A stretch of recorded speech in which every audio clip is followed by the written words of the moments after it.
नमस्कार. देवकी मराठी गृहिणीमध्ये तुम्हा सर्वांचं स्वागत आहे. आजच्या व्हिडिओमध्ये आपण शनी अमावस्येची कथा पाहणार आहोत. फार वर्षांपूर्वीची गोष्ट आहे.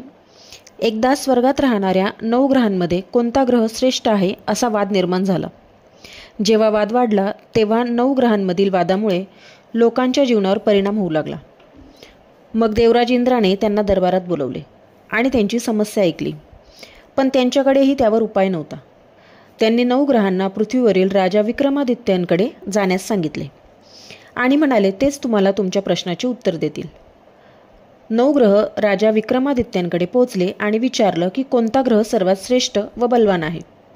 राजा विक्रमादित्य सुरुवातीला थोडेसे घाबरले, पण नंतर त्यांनी विचार केला की जर आपण काहीही उत्तर दिले नाही तर सर्व आपापसात शत्रू बनतील. म्हणून त्यांनी आपल्या बुद्धीने त्यावर उपाय शोधला. त्यांनी प्रत्येक ग्रहासाठी सोने, चांदी, तांबे, लोखंड असे विविध प्रकारचे सिंहासन बनवले आणि म्हणाले, ज्याचे जे आसन आहे त्यांनी त्या आसनावर बसा. सोन्याचे सिंहासन सर्वात मोठे आणि पुढे आहे, त्यावर जो बसेल तो सर्वात मोठा, आणि लोखंडाचे सिंहासन सर्वात छोटे आणि मागे आहे, त्यावर जो बसेल तो सर्वात छोटा. लोखंडाचे सिंहासन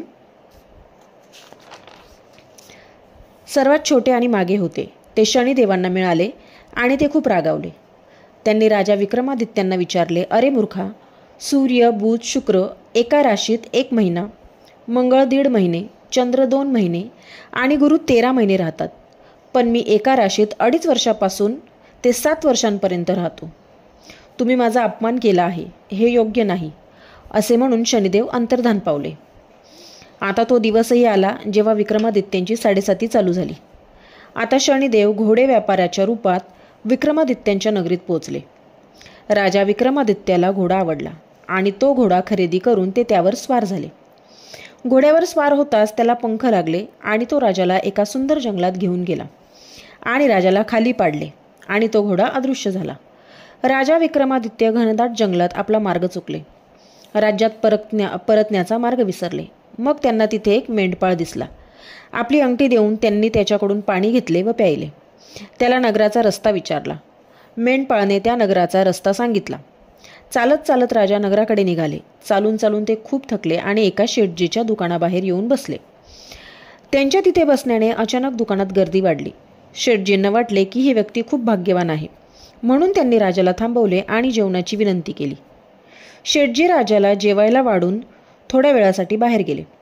जेवण करत असताना राजाने पाहिले की खुंटीवर लटकलेला एक हार खुंटी गिळून टाकत आहे. शेटजी जेव्हा परत आले तेव्हा त्यांनी पाहिले की हार गायब आहे. त्यांना राजावर संशय आला. त्यांनी त्या राज्यातील नगराचे सेवक बोलवून विक्रमादित्याला त्यांच्या हवाली केले.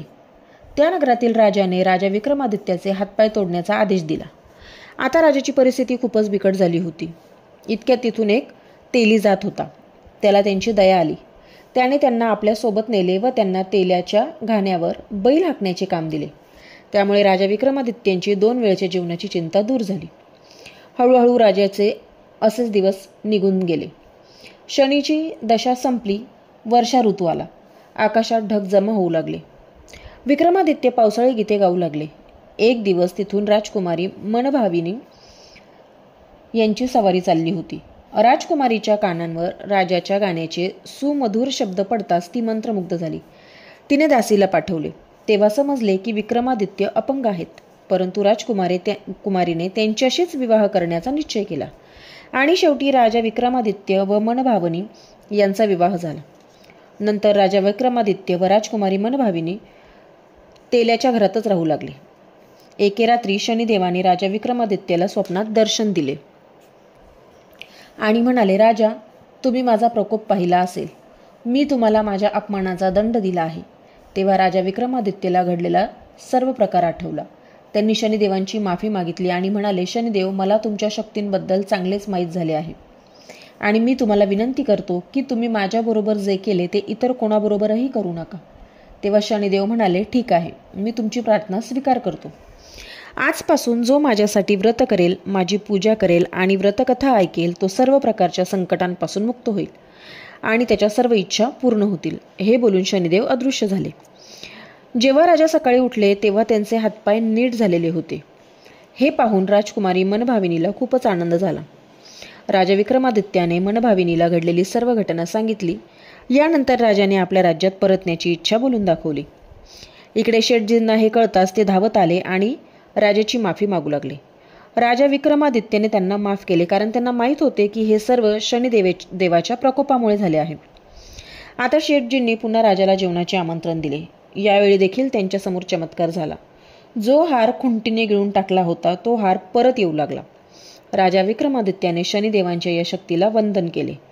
शेठजींनीही आपल्या मुलीचा विवाह राजाशी लावून दिला. आता राजा विक्रमादित्य आपल्या दोन्ही पत्नींना घेऊन आपल्या राज्यात परतले. नगरवासियांनी त्यांचे उत्साहात स्वागत केले. तेव्हा राजा विक्रमादित्याने राज्यात घोषणा केली की शनिदेव 9 ग्रहांमध्ये सर्वात शक्तिशाली आहे, सर्वात श्रेष्ठ आहे. प्रत्येक स्त्री पुरुषाने दर शनिवारी शनिदेवाची पूजा करावी व व्रत करावे. अशा प्रकारे शनिदेवाची ही कथा सुफळ संपूर्ण झाली.